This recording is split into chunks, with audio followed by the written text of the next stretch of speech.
Today, I'm excited to have my first guest on the podcast, Sarah Johnston. You may know her from her Instagram account at Sarah D. Johnston, where she is real and vulnerable and gets into the stuff that most of us don't talk about. You might not know, however, that behind the scenes, she's working a full-time job in addition to being a yoga instructor, a health coach, and a personal trainer.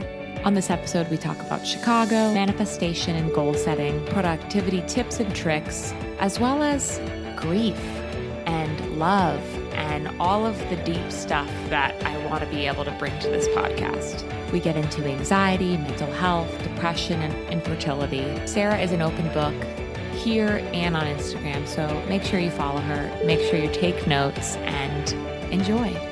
I don't know if anyone listening to this knows Lauren and I's story. We are internet friends. We've never met in real life, which is the weirdest. My mom cannot understand what. Neither can my fiance. I'm always like, oh, this girl I talk to all the time. He's like, who? What? Yeah, I'm like, she's my internet friend. But through over just meeting each other over the past year and a half, we have a lot of things in common. But I went to school in the South. I went to Elon. And then right after graduation, moved back up to New York because that was actually what felt most comfortable to me, since I grew up going to the city and knew, and my grandpa lived in the city at the time. So I was there for about 5 years or 4 years, I guess, working in advertising and in media, and ended up meeting my now husband at a dirty dive bar in Manhattan. Which one? Niel's on 52nd Street. It was my local watering hole. They had cheap vodka sodas, and it was this happy hour that we both ended up at. He was on a business trip. He's from Chicago. He has lived in Chicago the whole time, and he was on this business trip. His friend was at the bar that is friends with my friend, and we ended up meeting. So I was diehard New York. I moved there being I am never leaving. And when he told me he was from Chicago, my response was, ew, why? He was like, have you been there? I was like, no, but it's not New York. Ta-ta. Right. I don't want to talk to you. As a typical New Yorker. What is wrong with me? But we ended up dating, and we were doing the whole long distance thing and going back and forth. And I was visiting Chicago and realizing the city is so great. So many fun things about Chicago. People are so nice. It's very livable. It's very clean. They have alleys for the trash, which is I was floored by that. What do you mean you don't just put the trash out on the sidewalk? Right. And then eventually my job actually had an opening and an offering in Chicago, and basically said, if you interview and they want you to come over, we'll send you to Chicago. And that was a year. It was still pretty early on into dating. I called my husband in the middle of the workday, and I was like, should I move to Chicago in 7 days? They were like, but here's the catch, you have to move in 7 days.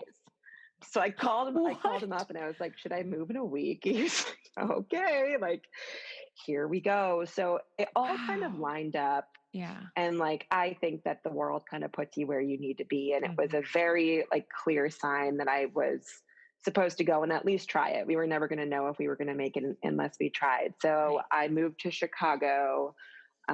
It'll be 6 years in September. So I just hit my 5-year mark, and I'm now married to said man that I met at a bar. And what? So when you met, was he oh, by the way, I'm leaving tomorrow? Or did you have a couple days together?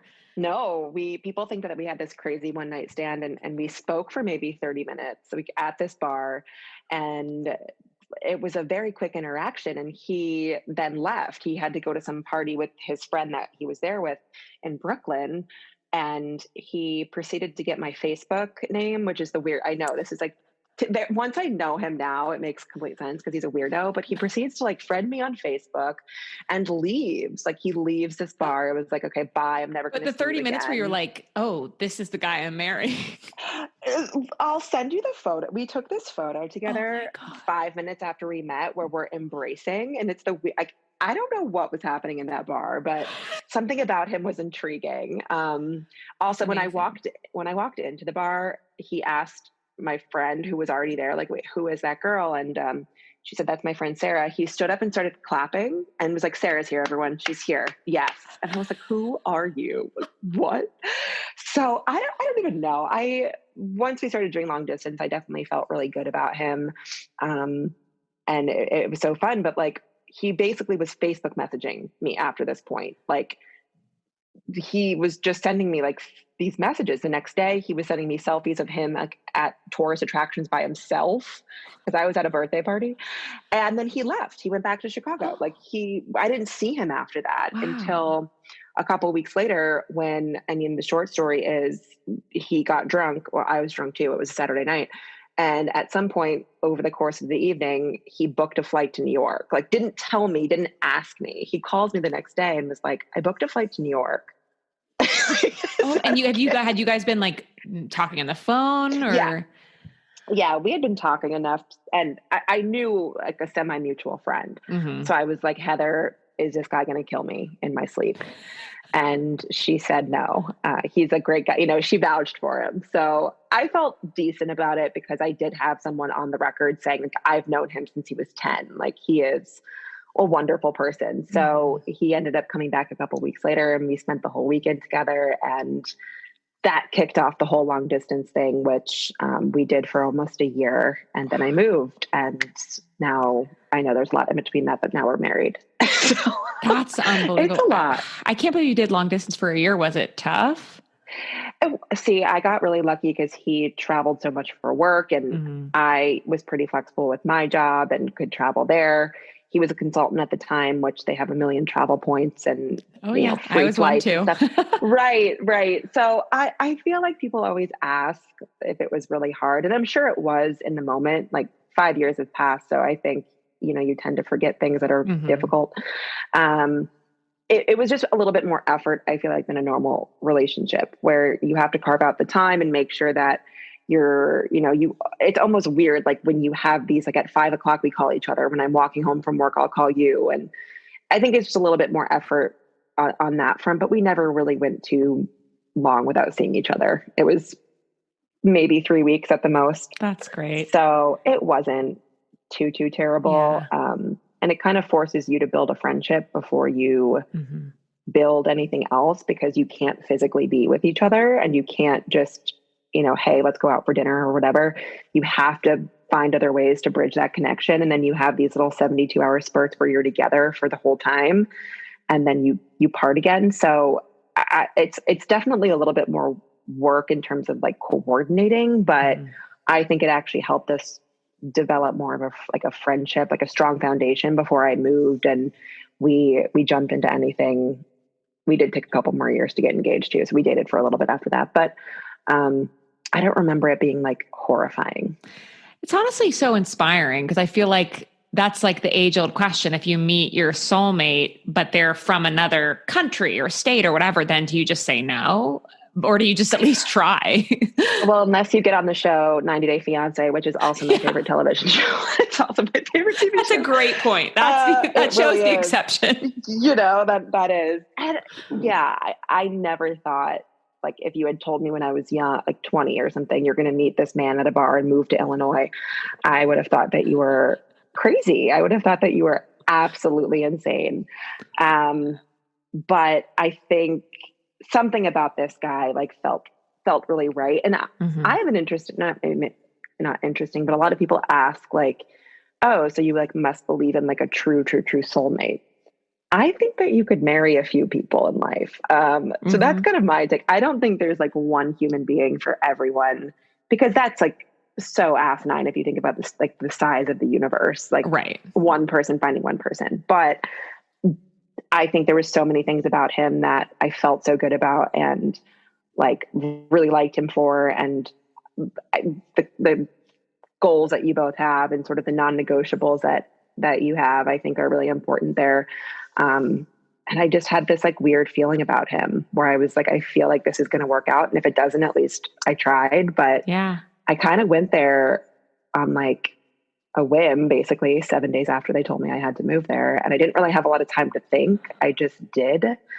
And it ended up working out. But yeah, it was a lot. I think that was how it should have happened though. Because if I had had like 2 months to think it over, I probably would have just gone crazy. But I basically went home that night, started packing. Oh my gosh, you just took the leap. That's amazing. I just like went. I was like, okay, off we go. I'll see you in Chicago. And did you move in with them? No, not right away. I moved into a studio first. I was there for about 6 months. And then once we kind of realized we could be in the same city. We were spending, every single night either at mine or his. Then we ended up moving in together after about 6 months and got engaged. I want to say like a year and a half after that. And we've been married for about 2 years, just over 2 years now. So, I mean, time goes fast, I have to say that. But I feel like a lot of people are like, were you so terrified? What was it like? And I'm like, no, I think I was just so overwhelmed by the timeline and just kind of like, I'm just going to let this play out as it should, and packed up a U-Haul, and my dad drove it. Actually, he did not trust me to drive a U-Haul across the country. So he drove a U-Haul for me and like dropped me off. And that was that. Like, that was That's it. amazing. So, yeah, it was fun. Where was your first apartment in Chicago? It was in Lincoln Park. So okay, I was, nice. Up in Lincoln Park. Then we moved to River North, and now we live in West Town. Yeah. Now West Town's great too. Yeah. All great spots. So we live. Yeah. It's been fun. He's like a true Illinois guy. He's from Illinois. He went to University of Illinois. Like, he is like very classic Midwest. I don't think he would have done well in New York. I think it would have like been just, it's not really his vibe. He's very kind of like Midwest Chicago. So I think it was the right decision to move there. That's a question I get too, is like, well, why didn't you make him move to New York? I don't think we would have been as happy. I think that like what we did was the right like vibe for us. And it got me out of New York too, which is, something I never said I'd do. So that was interesting. My friends were like, really? You live and die on Park Avenue? You're the first one to move. I was the first one of my friends to flee. I was like, see ya. Oh, and then did they all flee? Most of them. Yeah. Everyone kind of like grew up. I mean, you have those years in New York where you go out until 4 a.m. and don't care where you live. And I can't even like stay up past 10 p.m. now. So that's not a thing. I'm so, how old were you when you left? I was 25, I think. Okay. So I'm 28 and I feel that like, I felt like I was starting to outgrow it. And I burnt out a long time ago. I burnt out a long time ago. And that's even just interesting too, is like, I've changed so much over those years. I was definitely like a party girl in college and even in my early days of New York. And then just like 180, complete 180. I am usually dead asleep by 9:30. I love staying in. I knit like socks. I'm just a completely different person, which, I think is just how that evolved. But I used to be swinging from the roof, like the rafters at 4 a.m. I can't imagine it. No, now I'm like, I have like 3 little tiny sips of wine and get into bed and like watch reruns of Criminal Minds and knit my socks. See, that's my vibe now too. It's just who I am now. But that's, I think, just the evolution of things. Like, we can't go to, Los Feliz in the Lower East Side until all hours of the night forever. So no, it's called growing up. I was about to ask, like, what do you think the switch was? But also it's just growing up. It is. And especially I'm 31 now. We're thinking about even trying to grow a family. And I have days where I'm like, wait, I'm supposed to be trusted with another human. Like, I kept a dog alive. We've done that, but like a human. And then other days I feel so ready for it. But I think it gradually sort of happens. Like, when I moved, we were still having fun going out. Chicago's a great city. And then just like as years go by, I sort of like slow rolled into a new person. And now definitely I'm like, I think the last time I went out really hard was actually in New York last year with my brothers, which is a common occurrence when all of us get together. But something about New York too. I know. And that was like one of the last times my dad traveled. We all went to New York to go see his favorite Frank Sinatra impersonator, which is classic. Oh my God. And he ended up staying out until like 2 a.m. with us, which was insane of him. So I think it was just like a one-off, and it was a fun family thing. But I guess it just kind of like slow burns as you gradually enter adulthood, or whatever that means. But I don't think there was one like pivotal moment where I was like, okay, like flip the switch. It was kind of like a gradual progression into my adult self, quote unquote. You wake up one day, you're knitting. Like... I wake up with like all of this like yarn scraps all over the bed. That's awesome. Well, do you miss New York? Because I just I moved, so I'm wondering do. if I'm going to be, missing it. I do. What I think I miss though is like I have to remember if I went back now, it wouldn't be the same. Hmm. I miss this phase almost where there was like all my girlfriends, we were young and single and fun and just kind of running around and you're early in your career and there's some like horrible glory to those nights where you're working until midnight and Hmm. you're so tired and dirty and just like everything is chaotic. But it was so fun to be with all my friends and have those moments. But if I went back now, it just wouldn't be the same. So I almost like mourn that old life sometimes where I like Hmm. miss that like fun carefreeness. But I know that if we were to ever move back, it would be a completely different world and all that, but the energy of New York is always the same, and I do really miss that, of that kind of just different thing you feel when you're there. But not this year because no one's traveling, but Yeah. usually with my job now I get to go back a couple times a year, so I get my fix and then I depart Then you leave. It's probably for the best. rapidly. Yeah, I I'm like, actually, bye. yeah, exactly. When before I met my fiance, I was in Chicago and we go every year. It's like a favorite family trip. And I definitely had this like moment where I was like, I'm still single. I haven't met anybody in New York and I don't think I'm going to meet anybody. I just kind of decided, I was like, it's not going to be the city where I meet someone. I'll work on my career. And actually, you know what? I think I'll move to Chicago because like I'll meet someone here. I just knew it. It felt like so much more just like family oriented. The guys were so It nice. is. And It then is. literally a couple months later, I met my fiance, but Yeah. You were like, never mind, I'll stay. yeah, exactly. No, it is really true. It's like alarming when I first moved to Chicago and people were so friendly, it freaked me out. Like almost too friendly, where you feel like they're about to attack you on the street or something when they just think you look lost and want to help you with directions. Hmm. It is a really kind of interesting thing. And then even in Arizona too, what I notice is how freaking friendly people So are. nice. It's like New York is like not nice. Or people just have no time for it. People are just too busy Exactly. to be nice. But in the grocery store, people are just like directing you and making sure you find the right things. This is Yeah, odd. people say hi to me in this building. I went for 7 years in New York, never met one person in my Any of building. your neighbors? I've met like Oh all my my God. neighbors. I'm talking to someone in the elevator every day. I have like friends already. This is like, it's Yeah. crazy. Well, so when I think eventually when we will end up here, we'll probably come up closer to like the Scottsdale area. My mom's in Right? Tucson, which is great for her because she is up in a like little golf community, so she can golf. Oh, And it's amazing. my dad was retired before he died, so it was a great spot for them. But unless you're like a teacher or a doctor, there's not a lot of like young professional jobs Hmm. down in this area. So I think that we would probably end up closer to Phoenix or Scottsdale, just because that's a little bit more like young families and like young Hmm. professionals. But I don't know. I just have a gut feeling that we'll end up here So sooner do rather than I. later. I think I know you're like waiting. I know, and it's funny too because I feel like there's a lot of like girls that are in our little like Instagram pod or bubble or whatever that are Hmm. Phoenix and Scottsdale. So I think it would be fun to come out here, and I have a ton of family out here too. So it would make sense for us to migrate, That would be but we'll amazing. Well, so see. does Time will your tell. company have anything out here or would you just do something new? I would have to figure out what is happening with that. I don't know. COVID has like completely changed the game for a lot of things. We still have some time left in Chicago, just lease wise. Like we Hmm. are bound. So I really don't know what that looks like. I don't think that we're going to be going back to a physical office for some time. My husband and I are both have been like very like home with no option to even go into an office since March. So I don't know. Part of it is like I sort of have to see what plays out just with the world, and then we'll figure out what happens with our life. But I think like permanently, like eventually we're going to be here. It just is a matter of so like I guess when. Well, I'm waiting.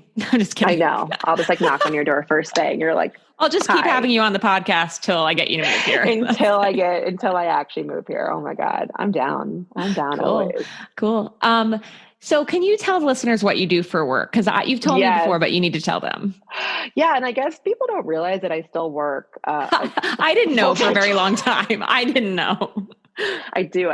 I do. I work a full time job. I'm trying to figure out the easiest way to explain this. So, I'm on the side of things that basically has data applications and products for large consumer packaged goods brands to like effectively run media, essentially. So we work with the brands or the agencies directly to like understand their media campaigns and their media goals to ensure that they're hitting the right folks, they're finding the right people, and then understanding how effective their media is. So that's like the high level of what it is. It's the nitty gritty. I could be on here for hours and hours talking about, but it's basically still in the media and advertising space, which I've been in since I graduated from college.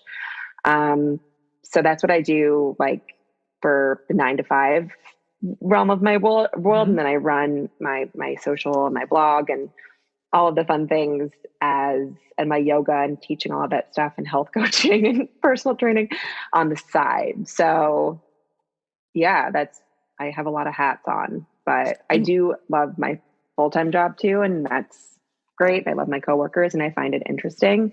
But health and wellness too has been a huge part of my life. So I've made that my little like other project, if you could call it that. No, that's really awesome to hear. And that's one reason I wanted to have you on, because I feel like people who do all that stuff on the side are usually missing something in their full-time job and are like trying to make their side stuff their full-time. So how did you find this job that you love? Like, how did you end up in this industry? What did you major in? Sure. I majored in communications, knowing that I would probably want to end up in the like advertising and media space. My family's pretty, I guess, media oriented. My dad worked in B2B for a long time. My mom worked there. My grandpa worked in B2B. They all actually like met each other basically through work. And I liked sales.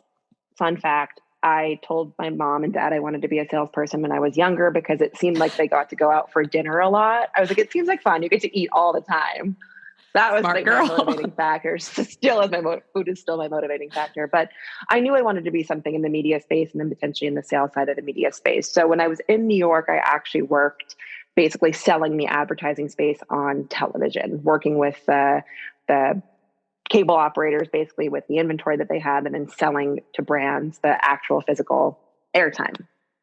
And then when I moved to Chicago, I kept that job. I stayed with the same company for about 2 years and then wanted to change. So for me, what happened, at least, I've only had two jobs or two companies in my life, is the minute that I start to get bored is like when I know that things need to sort of change or I don't feel challenged. I was in my day-to-day, I was showing up in robotic kind of where I almost felt like, typing left.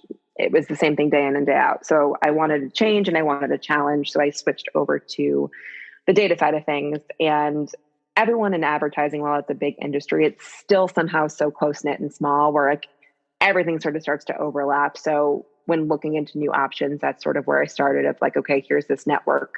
Where can I start to look? And ended up at my current company right now.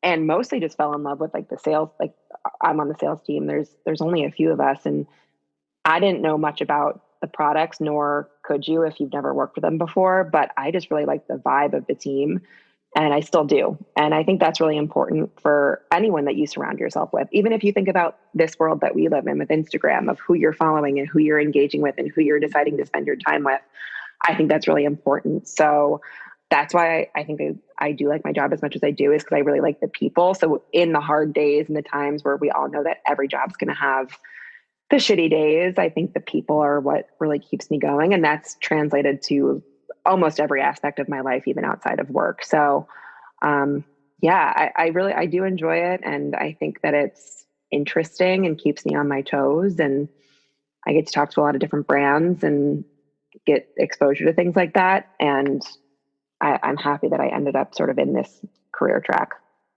That's awesome. I love to hear that. And then at what point did you start this side alter ego? My alter ego, I guess. It's so funny that people don't realize. I've always been into health and wellness. Mostly in high school, I struggled with some eating issues and not great body image. Then I went to college, and in the South, as you know, I basically lived off cheesy grits and Bud Light and ricocheted the other way. And then when I graduated college and moved to New York, I was so stressed out. The city is so crazy. Mm-hmm. The energy is really high. Work was really stressful. So I needed to find a way to bring myself back down. And that was through exercise. But of course, I was really poor. So I was just running around the streets of New York. I would just run in New York, like all over the place. And I started to try to find other ways to cope with things like anxiety and depression, which I've also struggled with my whole life. And that's where I really started to figure out a wellness routine that worked for me. And over the course of the years, I would go to these workout classes and see people on Instagram or social having so much fun with this. And for a long time, I didn't do it because I was scared. You're scared of judgment. You're scared of putting yourself out there. I thought I was too old at one point, that I'd missed kind of the burst of the bubble. And I was in a fitness class one day and just decided, I was like, you know what, F it. Like, I'm going to start this thing. I'm going to start a channel, and I'm going to start the process of trying to become a fitness instructor. I've always wanted to. It looks so fun. I don't know why I'm holding myself back. So I started my Instagram page. I forced my husband to go to Oak Street Beach with me in March, and I took photos in a crop top. It was freezing, and he took my photos for me. I got to go back and see those. Yeah, the first like 3 pictures, and it was not warm out. And I started it, and what I really felt like was missing in the wellness space, which is where I started to get so much fun connection and really started to realize the impact that it could have on there, is by talking about the things that not a lot of people want to talk about. And I'm an open book. You can probably tell that. And in real life, I am a chronic kind of oversharer, and I wasn't finding a lot of people on social that made me feel better when I left their page. It was a lot of like, why does this person seem like they have their shit together all the time? Why do I feel like such a hot mess? And so I just started talking about like the chaos that is my life. And people were really responding to it. People were like, oh my God, me too. And would share their stories or share what they were going through. And that is where I sort of really honed in on like, okay, what does wellness actually mean? That term is so broad. What do I consider wellness? What do I kind of want to have my niche be? And then what do I want to talk about? So I've been doing that. I think it's almost been almost 2 years. And I got my teaching cert. So I'm now teaching fitness, which has been a really fun thing to connect with folks on. But I'd wanted to do it for so long, but I didn't, just because I was scared. And then finally, once I hit go, it's been, majority positive feedback. I don't know if you ever get the crazies that come out in your DMs or anything. Oh, but that's when you know you've made it. Yeah. Oh, right. I get a few of those. But for the most part, it's been so wonderful. So I've really found the motivation to keep going with it, because genuinely of mostly like the connections that I've made and the fact that it's helped me feel so much less alone. A lot of times people say like, thank you so much for talking about this. I'm like, no, thank you, because I'm allowed to then speak my mind, and I'm allowed to find people that are going through something similar. So I don't feel I don't feel as crazy all the time. So it's been just as much for me as it is like for other people. And I've gotten to meet really awesome people like yourself, my internet friends, and just me. like find like-minded people that get kind of the whole deal. So this has been around for about 2 years, and I have no intentions of stopping oversharing my life anytime soon. So if anyone wants to hear about pretty much anything and everything in my life, you know where to find me. Well, at the end, we'll give all your social so everyone can find you. But what are some of those topics, those taboo topics, as your Instagram bio says? Yes, all of mine. I guess we'll start at the very beginning. Depression and anxiety. I've always struggled with that. Even as like a child, I've always been a very anxious person. And then my depression sort of ebbs and flows depending on what's happening in my life. But I talk very openly about being on medication. I talk very openly about being in therapy. A big thing that's been a factor in my anxiety and depression this past year and a half was the death of my dad. I talk very openly about grief and the crazy roller coaster of emotions that go through in terms of grief. And the fact that I went on Zoloft again recently after, not being on it for a little bit, but I talk about that stuff. And a lot of people say, I've been scared to go on medication because of that my family will judge me, or I've been met with people saying that like, that means you're broken or X, Y, and Z. And mental health, I feel like to me, really that the taboo behind it is what prevents some people from getting help. And I've really appreciated the others that are like, I am medicated, and that I'm okay with that. I think the more we talk about it, the more that it gives permission to people to seek help if they need it. And I'm in the camp of, I think everyone needs a therapist in the whole world. It is so wonderful just to have that third party perspective, but it's been so not demonized or just made to be such a dirty word, therapy and medication. I'm in kind therapy is like right, considered bad. Yeah, I know what you mean. Exactly. When I'm like, no, it's just actually the best thing to make me kind of function. So I talk very openly about my struggles with that. Definitely got into a darker period, which now I'm seeing the light of because I did go back on some medication, but just connecting with people on that front has been really good. That's where I get a lot of the hate mail of like, you're supporting big pharma kind of messages. But I'm like, listen, if this helps me get through the day as like, I was a shitty version of myself. Like if this helps me get through my day to show up, to be a good wife, friend, daughter, whatever, like employee, like this is what I'm going to do. I don't get why if I don't have to feel like shit all day, I don't have to. It's also, it's none of their business. And why are you a keyboard warrior at home writing to me? Exactly. And that also just makes me sad because, should they ever actually need help, they wouldn't be getting it. So exactly. I talk, a lot about that. I think the whole grief bucket is something that I discuss where my dad died in January. And he was sick for a little bit. So we went through all of that. And grief's interesting because no one handles it exactly the same. Like even my siblings and I all experience this very differently. And it was all of our fathers. So I think a lot of people don't open up about that. What I have felt sometimes in life is the just get over it, like people saying you shouldn't be sad for too long or you shouldn't be affected by this. And what ended up happening to me was I was fine right after he died for a couple months and then it hit me. And so I really struggled in like May, June, and that was months after. Yeah. So I talk about that too, because I want people to know that it's okay that if it's 10 years past and you have a day that you're feeling a lot of emotions about it, it's okay. Like it's something that was really pivotal in your life and happened to you. And it can show up in a lot of different ways. So there's no timeline for grief. I think this will show up forever for me, forever. There's no way, that it won't. And I know we've spoken a lot about this too, is sort of like, in the universal sense, he is still here. Yes. And there has been so many moments where he sends me, I swear to God, like messages. Please tell me. Here. This is my favorite thing. Oh my God. The other day I was walking, and when I go on these long walks, I will not like out loud talk to him, but in my head sort of just talk to him. And I was having a hard day and it was kind of like, I miss you. And I would like to know if you're still here. And then I looked down, and there was a wrapper, like something like a foil wrapper on the ground that said RMD, which were his initials. Wow. And I was like, what? Oh my God. Like that was crazy. And then I have the update on my phone where I have a rotating picture come up every day. And this picture came up of my dad and my grandpa. And I sent a screenshot to my mom. And I was like, this is a picture that came up today. It's so nice. And she's like, I walked out of my bedroom this morning and that photo was like on the ground. Like it had been knocked over. I didn't touch it. Like it was the exact same photo. So I'm convinced that he's still around in that sense. And there's little things that, show me that he's still around and he's still here. But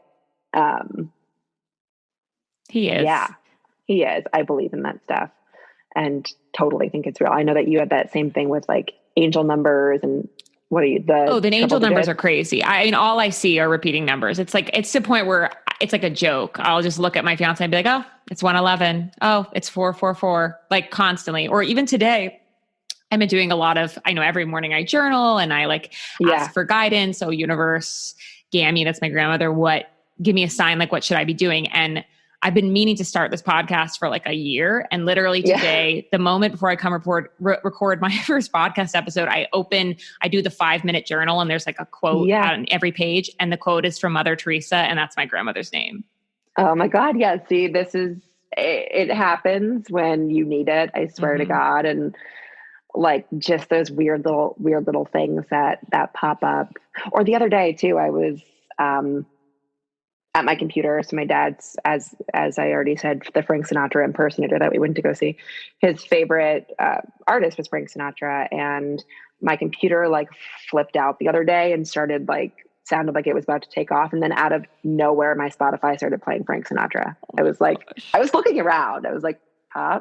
Is that you?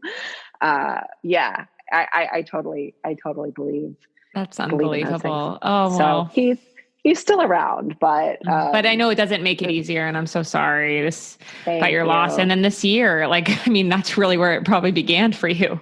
2020. Yeah, that was like January 20th was when he died. So that kicked it right off. And then we went into COVID and all of that. And most recently our newest struggle, shall we call it, is the whole infertility situation, which another taboo topic that I've been speaking a lot about, because we, throughout the course of the past, like, well, not past, this has been longer than that. We tried naturally for about 14 months. It wasn't working.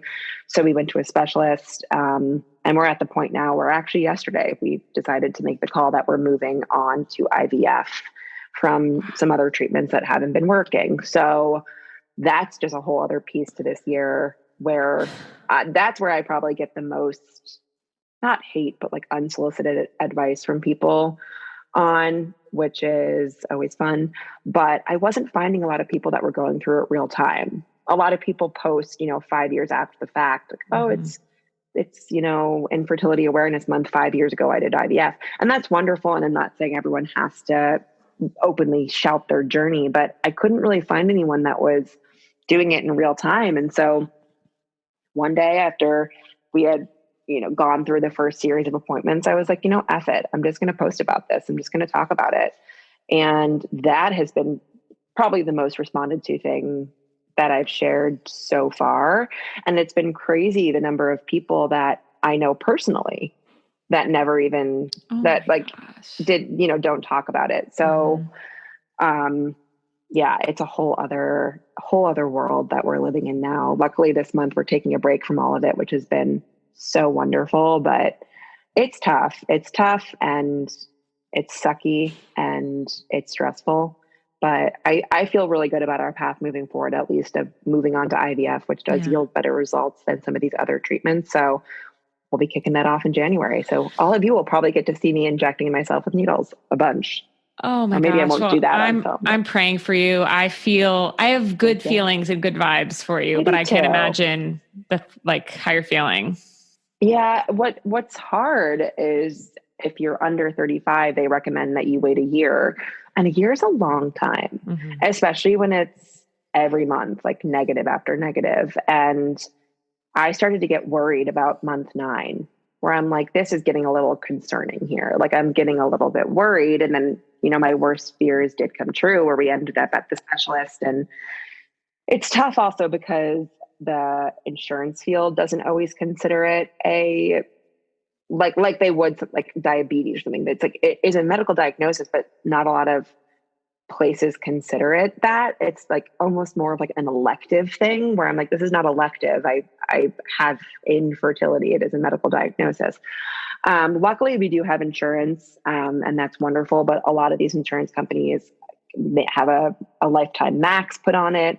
So that adds to the whole layer of this stressful situation where it's not just unlimited. We do have to be really calculated with what we're trying, what we're not trying when we're doing all of these things, because the insurance game is also just kind of crazy. So that's been something that has surprised me, sort of. I know that our medical system's not the best, but just that, like, it doesn't really seem to be recognized as an actual medical issue.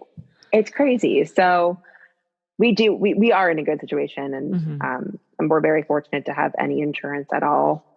We still pay like deductibles and, co-pays and stuff and whatnot, but some people have nothing, like their insurances aren't even thinking about this as a medical issue at all. So there's a lot of stress that goes into it, just obviously with your body and just the whole aspect of not being able to get pregnant. But then it's like this being on the insurance, being on phone calls with insurance people and the pharmacy. Oh my gosh. So yeah, it's very all encompassing, and people are like, well, just try not to think about it. Try to relax. I'm like, well, I'm on the phone 5 times a day with someone, so that's not possible.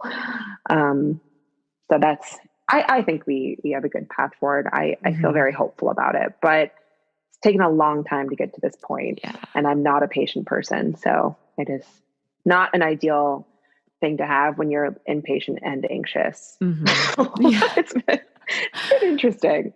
Did they give you, if you don't mind me asking, a reason why you're not having luck? This is one of the most frustrating parts is I'm in the camp of unexplained infertility. Like I don't have PCOS. I don't have endo.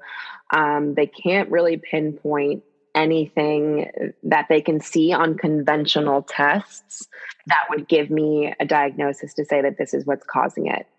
Interestingly enough, a lot of infertility cases, I guess, are camped in the unexplained category, but I'm also someone that likes to follow directions and yield a result. And this is the opposite of that.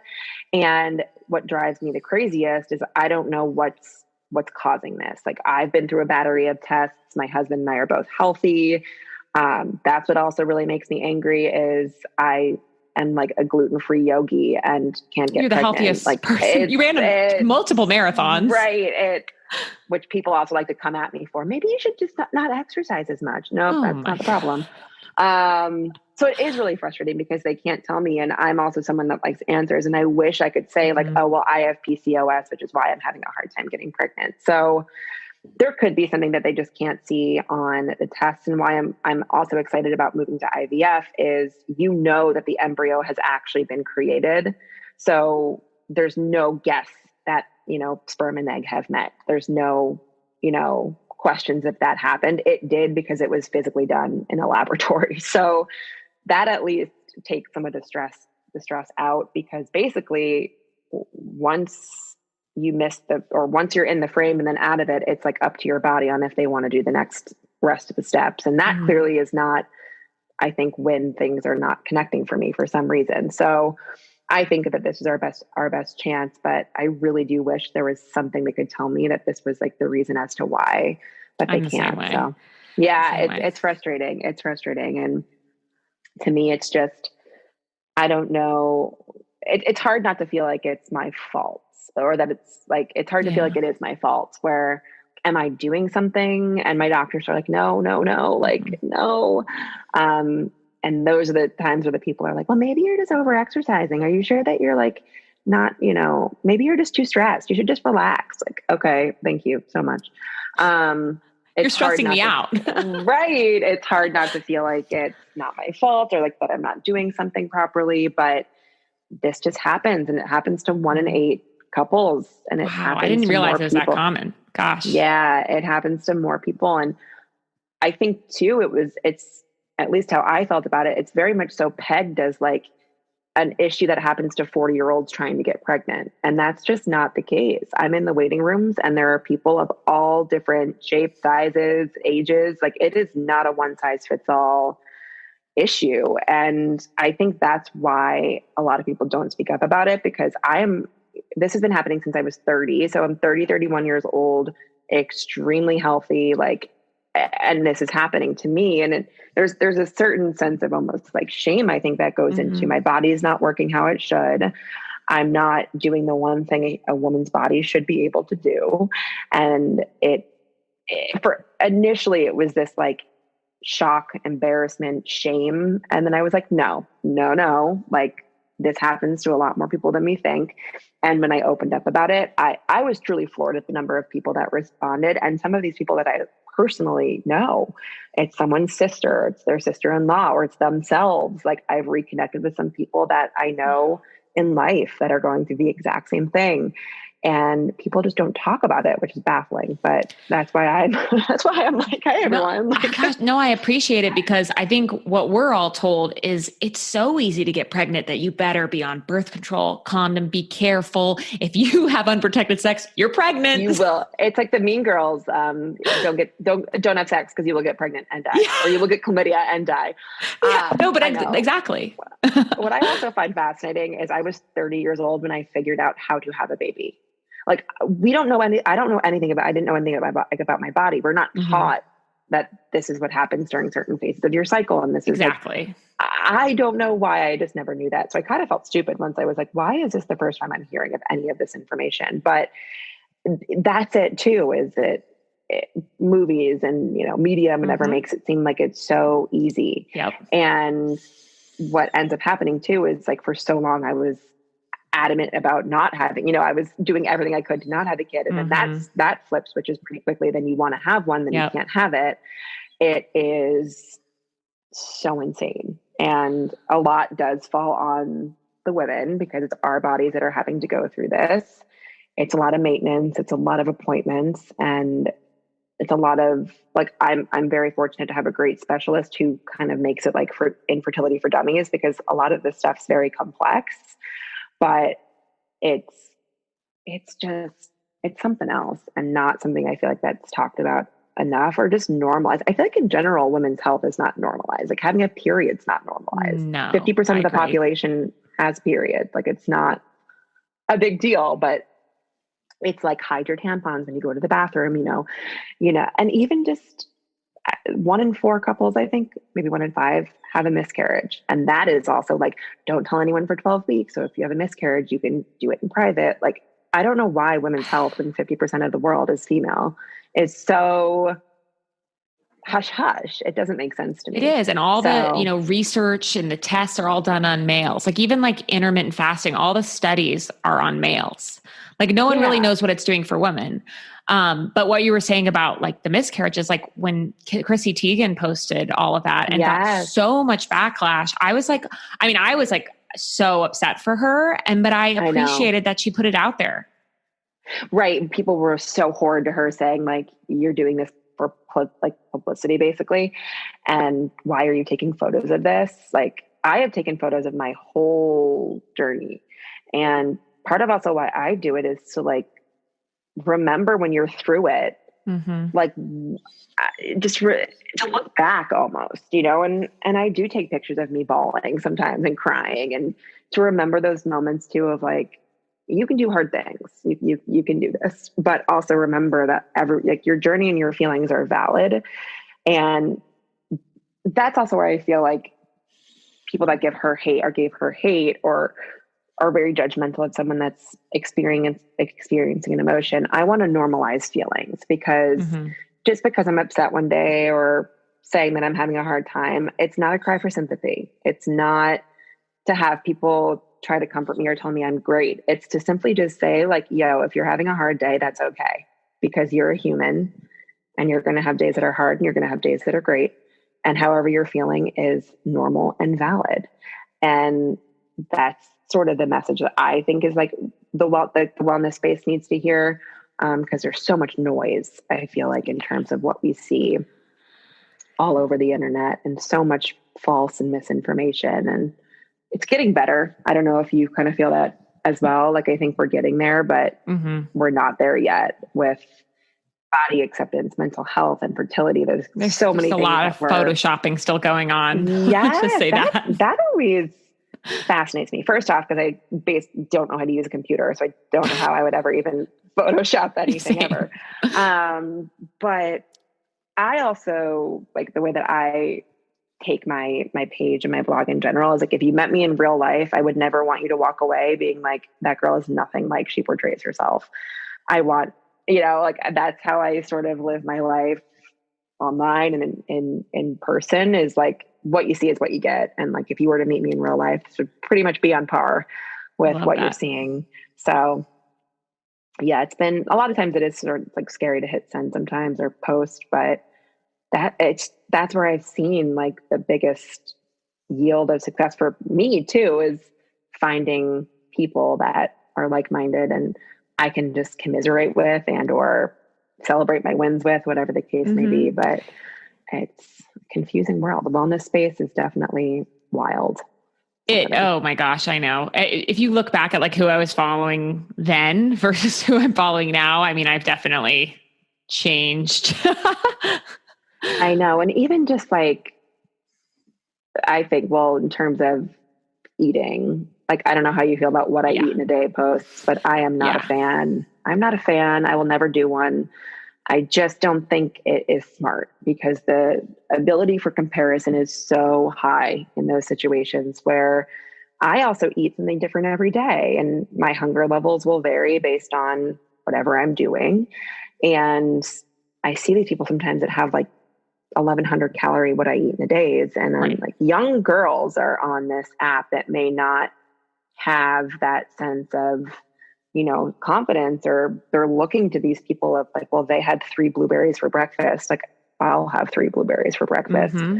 That's what scares me a lot about what's being posted is, you have to be really, really confident in yourself to block out that noise. And a lot of very impressionable young people are on Oh, these yeah. apps now. And that's what really scares me about what's like the content that's being put out.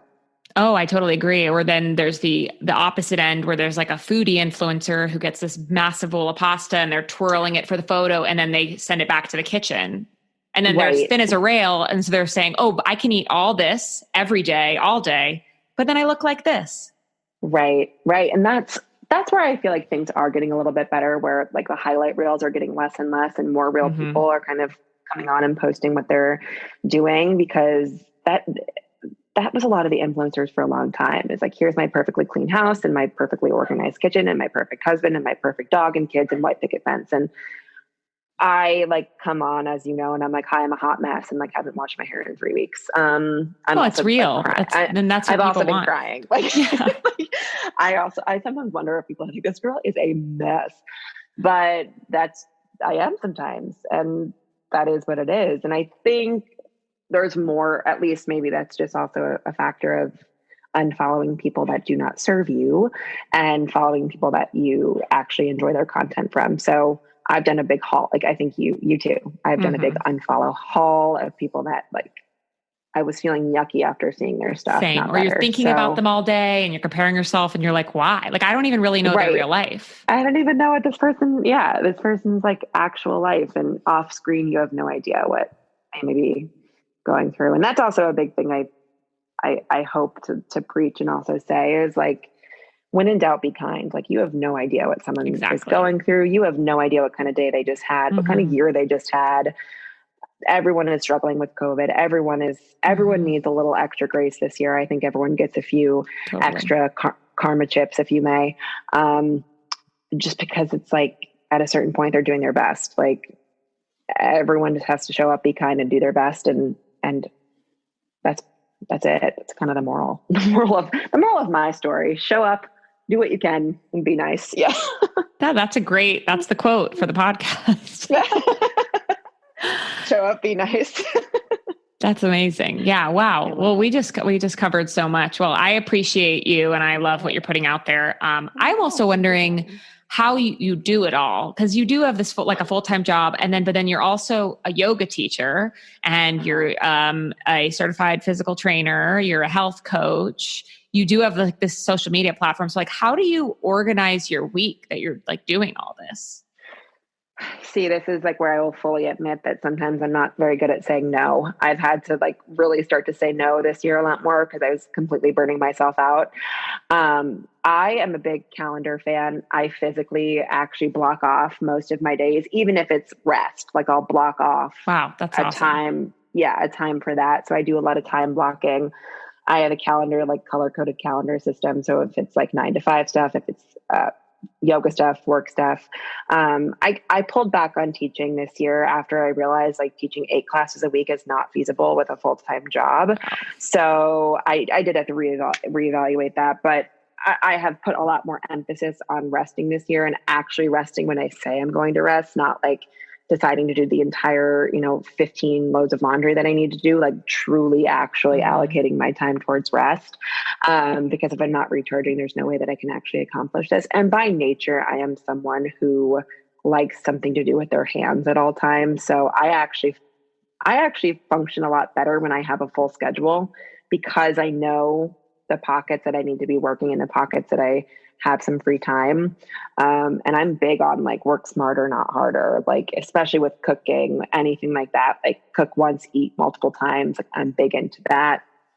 And then just being as efficient as I possibly can with my time and my schedule. And if I am burning out, being okay with taking a few steps back and giving myself some space and time to recuperate. I do go to bed at 8:30 p.m. I'm a big on sleep to make sure that I'm getting enough rest so That's I can awesome. actually get up and do my thing. But I think my personality also just bodes well for having a pretty busy docket, and it will ebb and flow over the next year. You know, obviously I'm going to get knocked off my high horse really fast once we have a kid. Cause that will take precedent over many things. So, what rest? I know. I feel like I'm like flexible with my very rigid schedule, if that makes sense. Like I get that, I have it all in place. So I know exactly sort of what I'm doing and when, but I'm also very willing to reorganize that and like completely clear out a day and reshift it into the next week if I have to. But everything is pretty much like written down in that Google Calendar. It's my lifeblood, if you may. No, that's amazing. And I love the color coding. And I think time blocking is so huge.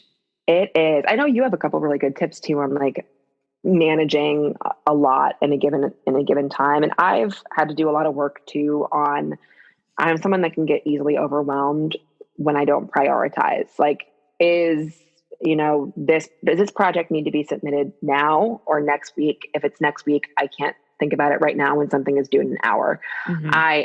Prioritization is huge for me. And sometimes I'll do like a red light, green light situation where I'll actually write like a color in a circle next to it. Is this red, yellow, or green? If it's green, I can like not think about it for a little bit. If it's red, I'm like, okay, get the red things done because those need to get done ASAP. So a lot of like list making in terms of that, just because I can get overwhelmed if I have a to-do list of 50 things. I think they all need to get done within the next hour. The same way. In reality, like a lot of them can get done in the next 7 days, not the next 7 minutes. So I've had to like work really hard to figure out how to prioritize things both professionally and personally, and also saying no. Teaching is a good example. If I have free time, I don't have to say yes to subbing a class just because I have the free time. It's okay to actually take that for myself and recharge. And rest in itself has a good purpose. So it's not a perfect science, but I definitely have had to find ways to schedule and prioritize and make sure that I'm taking care of myself in the midst of it, because I will burn out and like crash and burn so fast if I don't. Yeah. I mean, that's a great lesson for when you're a mother too, because if you're not taking care of yourself, how are you going to take care of your kid? I don't know, because all I have right now is Tori to go off of, and she's pretty self-sufficient. I was joking with my husband today that I had to fire. I was like, I have to fire my assistant. He was like, who? And I was like, Tori. She's sleeping on the job. He was like, oh God, I'm going to go. He's like, I'm going to go to the other room. Like, get out of here. That's hilarious. I was like, she's not very good at being my personal assistant. But that's all I really have to compare it to at the moment. But yeah, I think life will come as it comes. I've had to be more flexible over the years. I can be rigid and I can be very set in my ways. So a big thing of personal development and self-improvement for me has been finding ways to be more flexible, because I'm not very good at it. I'll be very honest with that, but I've gotten better, much better, but that's great. I will this year. I mean, I think it forced all of us to, because I was that person. I have my planner and it was like the whole year was filled, and I literally had to throw that planner away. And I was like, that honestly, that was a waste of time. Like, why was I writing in dates months from now? And it took a while. I mean, I was feeling that itch like Thursday where I'd be like, do I have reservations for the weekend? Oh, wait, I can't do anything. Okay. Like that was very hard for me to give up. Yeah, I think part of why I struggled so hard in the beginning of quarantine was I was so aimless. I had no schedule. I had nothing to go off of. So I actually ended up implementing a schedule for myself where I like would plan my potential exercise, my workouts. I would wake up at a specific time to start the class at a specific time. But I felt like I was flailing like a chicken with my head cut off, because I didn't know how to schedule myself when I had nothing to do. And it just felt very scary for me. I felt like I was out of control. And like you, I think a lot of people struggle with this. I was just like snacking all day. I put on like 10 pounds. My clothes weren't really fitting me. I felt like crap. I wasn't sleeping well because I was drinking coffee at 4 p.m. Like I was a mess for a couple months. Me too. Oh my God. And slowly I kind of got back into a routine, but I was just I was living in sweatpants. Like I was just kind of not a good version of myself. And I feel like I've dug myself out now, but that's okay. And I think I was so hard on myself for a while of Me like, too. oh, you like let yourself kind of get into this crazy mode. And then I was like, Sarah, there's a global pandemic. Your dad died. You're going through infertility. Like, give yourself a break. Like, You give have yourself to. some I credit. Yeah. I mean, you're healthy and you're alive and Mm, you're surviving. And that I hit that wall so many times too, where I was like, what happened to you, Lauren? Like, why are you doing this? Or like some purchases I didn't necessarily need to make. Like I have this stair stepper outside, used it once. And I look at that and I'm like, God, that was such a waste of money. But then I'm like, you're in a pandemic. Like you made a bad right. purchase. Like it's not the end of the world. You're fine. You live, you learn. You Yeah. live, you learn. Yeah, that's a big thing too, is like we can still find a lot of gratitude points in this year. What it's been super difficult. And what I even just the other day I was posting, like, I didn't realize how big the small things were. Mm-hmm. Walks with my mom, being able to see my mom, just even being like hugging people. I Yeah. miss hugging people. And physical touch is not one of my highest love languages. But I will hug anyone that wants one. Line up. I will literally embrace you. And so I've tried to keep that in mind this year too, is like, there's still moments that we can find gratitude in. I definitely have to give myself a break because I'm doing my damn best. Like, and if I can't show up 100% some days, that is fine. Like do what you can. And lean on the people that that you love. Let people help you. That's been big for me too. I'm not very good at letting others help. Mm-hmm. And I've had to sort of like let my ego go on that, especially with the infertility stuff. Like I really need to lean on my husband for a lot and ask him for help and admit that I'm not feeling my best some days. And I think in a lot of ways this year's knocked me on my ass, but looking back, hopefully in a few years, I'll realize what a period of growth it was. And Oh yeah. growth is always painful, but it's Yeah. always necessary. And no one interesting has ever had an easy life. So that's what I also think is Oh like yeah. And you're the very greatest interesting, people. Sarah. Thank you so much. Thank you. So are you. I'm Thank so you. happy No, we met over DM. yeah, I know, right? Well, I found you because you were At some training for point. the Chicago Marathon, and so was I. Yes.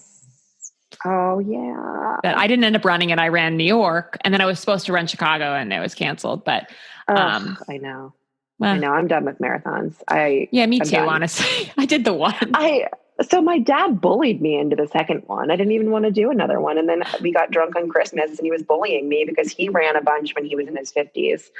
He was like, oh, I ran multiple in my 50s. You can't even run another one. And I'm like, I'm going to sign up. And so I did. And the next day I woke up and I was like, why did I do that?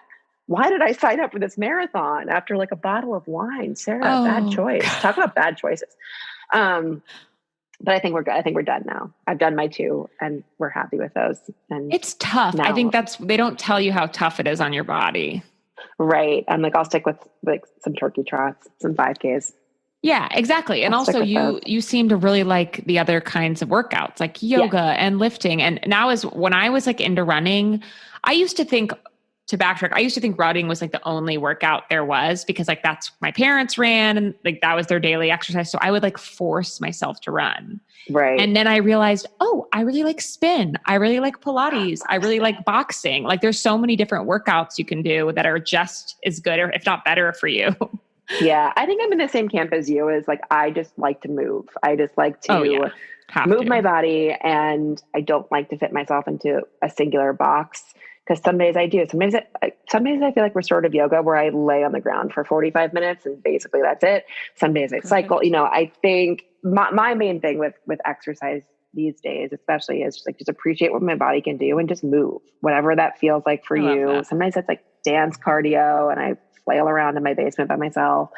But that's how I live my life in terms of fitness and wellness. But I'm done with the 26.2s. For now, forever. It's tough. It is. It is. Do you have like a morning and an evening routine? Yeah, I'm a big morning exerciser, so I tend to get up also very early. I'm an early bird, so I'll get up usually around like 5:45, 6.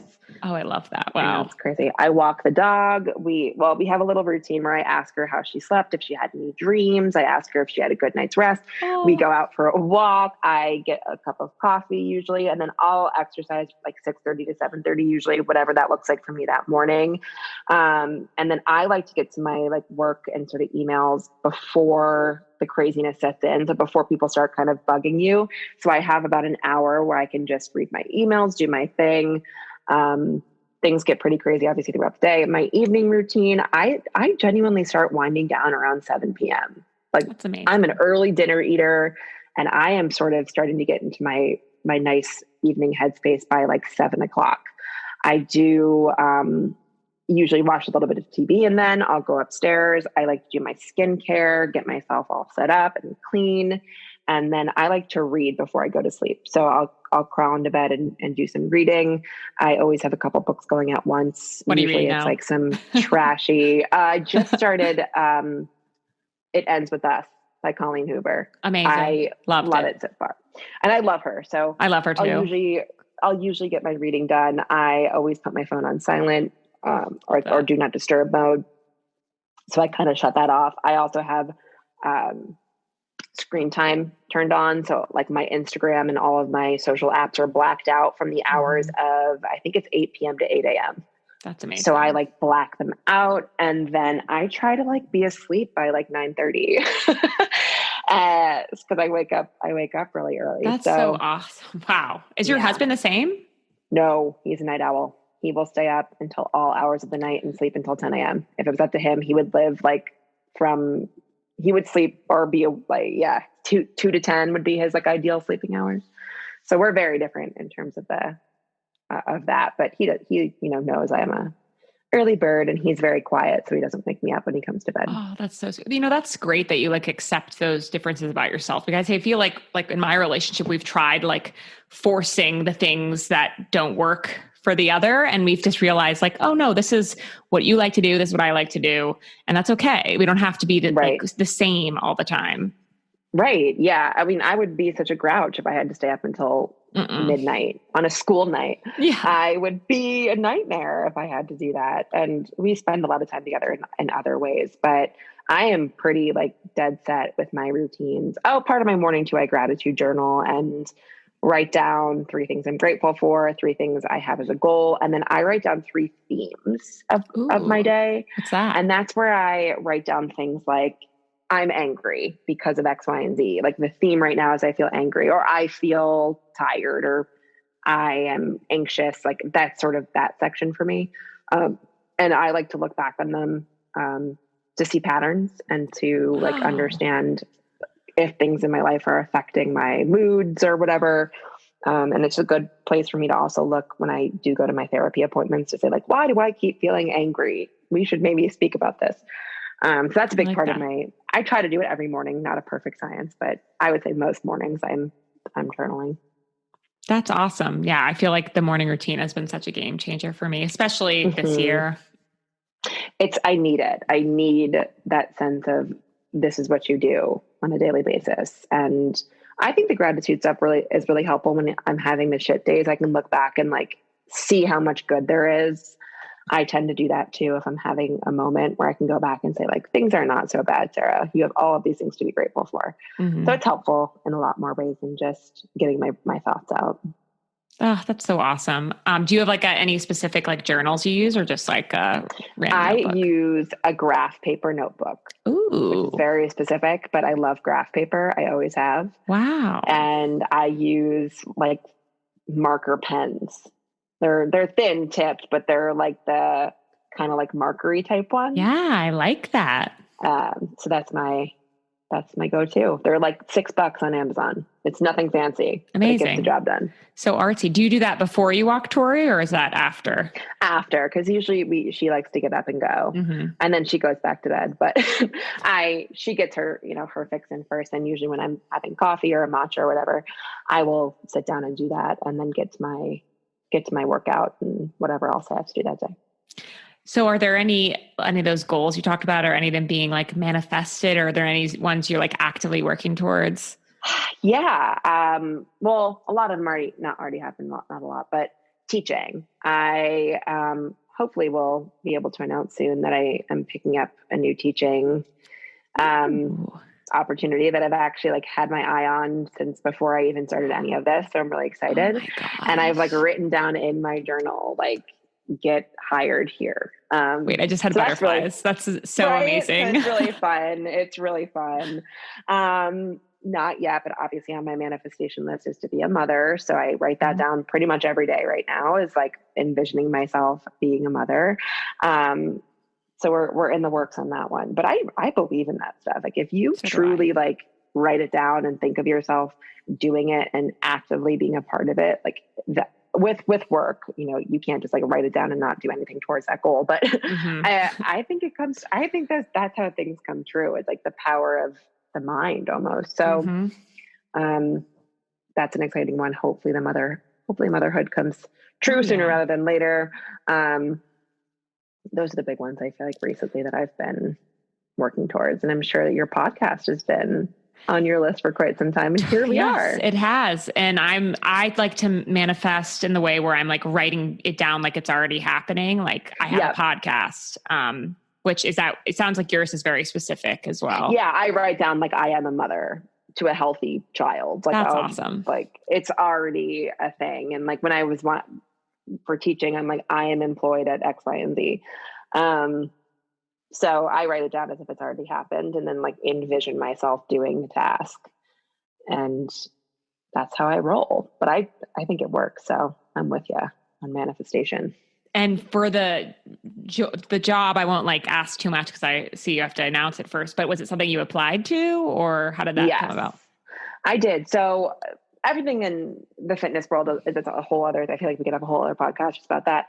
A lot of things are really interconnected, and in Chicago, a lot of the more boutique studios are really close knit. So I've been to, like, as a student, loved a lot of these studios. And once I started teaching, instructors all kind of know each other just from Instagram, from teaching, from taking classes. And I was chatting with one of them who said that they were holding auditions. So I figured, you know, why not submit my fitness resume and audition for them. And they had me be part of the training program. So I think I could probably say what it is now. I just don't know, but hopefully we're in the end stages of getting trained, and then, well, pending what happens with COVID, but coming to either a virtual or in real life schedule soon. But it came at the right time. That's a big thing too, I think, is right place, right time. Sometimes where like things have to align, and sometimes opportunities don't happen because they're not supposed to. I think on that too. Yeah. Like I think that it was just simply the right place and the right time for me. Whereas maybe 2 years ago it wouldn't have been. So that, that's really exciting. So hopefully I'll get to kind of give them more fuller details soon, but ooh, I'm excited. Yeah. Oh, so much suspense on this podcast. I know. Sorry, everyone. Wow, that is so awesome. And you're a manifesting generator, right? Correct. Which I don't know too much about, but from what I've read, it's very true of me. My Myers-Briggs, my Enneagram, my human design, they're all pretty on point. Even my aura, I got my aura read once, and it was very on point. So they pretty much match my personality heavily, which I find interesting. Oh, I do too. And the generator portion for you is very aligned with the generator portion for me, because I'm a generator. Yep. And like, we're just going constantly. And that's just part of who we are. Like my fiance and I have talked about this a lot, because he never really could understand, why was I always going? Like, why did I feel the need to start a podcast? Why am I doing my Instagram page? Like, why am I doing all these things? And it's just because like, I have to, like, I have this like battery inside of me. It is just who I am. That's how I feel a lot of times too, is like, people genuinely don't understand that I don't like relaxing. I don't like going to the movies because I can't sit down for that long. I don't like being sedentary for long periods of time. I am always thinking. Something's always populating in my brain. But I'm also very true to my astrological sign. I'm a Cancer, and I'm like a hard, crabby outer shell with the softest, squishiest center ever. I love that. I'm very sensitive and emotional, and I cry at many things. But yeah, I'm constantly like, I can't turn my brain off easily. Which is why a lot of my routines are important, especially wind down routines, because if I let myself, I would get into bed and just be thinking about like crazy ideas that I want to like post about on my Instagram, or like a exercise I want to do in my yoga class, I have to like shut it down or I would never go to sleep. Oh, that's important. Like to realize that about yourself. That's awesome. So one question that I've been thinking about for myself this year is like, what is my gift? Like, what was I brought here for? And like, what's my purpose on this earth? And I was wondering if you've given that thought, or maybe, like, what is your gift? Like, why are you you? Oh, that's interesting. Mm-hmm. Can it be like a personality trait? Oh, totally. I think a lot of my connection points is, I think, my empathy and my desire to want to care for people. And so that plays a ton into wanting to be a mother. That plays a ton into wanting to teach, to be a good wife and friend and daughter. So I don't know if that's the answer you're looking for in terms of like what my gift is, but I would say like empathy and connection are two things that I think are why I am how I am and what I do. Oh, that's a gift. 100%. There's a lot of people, I'm sure, who wish they had that. So, and I mean, from day one, I've seen you like pursuing that gift, and on Instagram, on here. That's why I wanted to have you on. It's my first recording. I was like, she will be an open book and connect with listeners. So that's a great question. I want to steal that question. I'll give you credit. Oh, steal it. I love it. People. It's something I journal about every single day, because I think that's part of why we're here, is to figure that out. But I also want to know, because I'm like, once I know, then I'm all in on that. Like if I'm here for this reason, like that's going to be my life. Yeah, 100%. I agree. Wow. We have covered so much. I was like, I don't know, all the questions that I wanted to ask, we've covered. And I think like we already need another podcast. I'm like, I know. Well, we've already been talking for so long. It'll just be a podcast of me and you talking like weekly. Oh yeah, let's do it. That would be fun. You'll be a recurring guest star. I'm so proud of you for starting this. I think we also all have to pat ourselves in the back and like be very proud of what we've accomplished, because it can be very easy to just keep looking forward. So everyone right now, take a minute to be proud of yourself for something, and you on this podcast. Thank you. Because that's important too. Toot your own horn, hype yourself up. I thank you for saying that, because my last question was going to be like, what do you want to leave the listeners with? And I think that's a great one. And also if you have something else, please go on. Like be kind, just be kind, and know that you're doing your best. Mm-hmm. And that's enough. Yes. I think this year it's so important. I just saw Taylor Swift release a second album, and I love it, but I'm also like, Tay, 2 albums, really? Like, you've done a lot. And it's also like so Aaron, I nerded out of this, Aaron Dresner from The National. The National is my all-time favorite band, helped collaborate with this. And there's a song with The National. So I'm into it, but I'm like, you're like really overachieving over there, Taylor Swift. I'm like, I made a lasagna the other day and you made 2 albums, but possibly a third. That's what the fans are saying. But I genuinely think like everyone's doing their best, including Taylor Swift sometimes. So just be kind to others, be kind to yourself, and show up and do your best every day. And that's all we can really ask for. Amen. I agree. Oh, well, thank you so much for coming on. Thank you, Lauren. I'm so excited for you in this podcast. I can't wait to be an avid listener, and I can't wait to hear it come out. Thank you so much. Thank you so much for joining us today. Please connect with me on Instagram @LitUpWithLo and rate and review the podcast. We'd love to hear from you. Have an awesome day.